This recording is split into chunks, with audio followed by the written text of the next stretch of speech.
What's up everybody, Jason's here.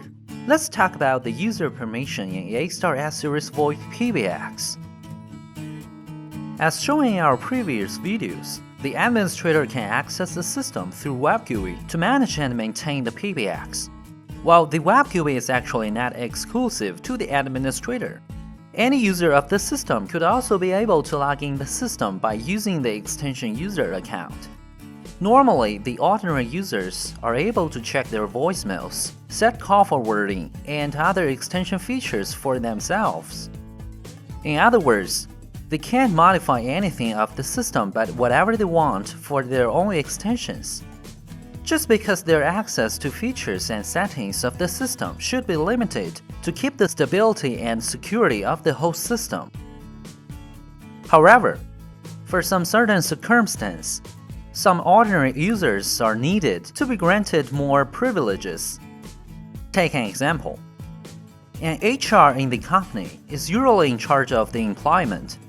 He or she shall be assigned to add extensions, to remove extensions, and to manage authorization for using outbound roles when there are new recruits.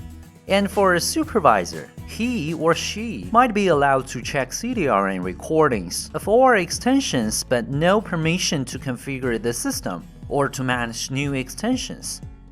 Briefly speaking, we will need to set different roles in S-Series PBX to a certain extension with defined user permissions to access certain functionality. In this way, all selected users are able to configure the authorized parts flexibly, granted by the administrator rather than unchangeable preset, which can't be well customized. That's what user permission does. Okay, now let's see if we can make it. The system has one default administrator account called SuperAdmin with the highest privileges.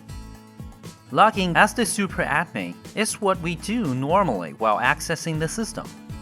It will automatically create user accounts when new extensions are created. By default, the extension users can log in the Web GUI via their accounts and check their own settings, CDR, and so on. The SuperAdmin can grant more privileges for extension users. Let's go back to the SuperAdmin's account to configure user permission.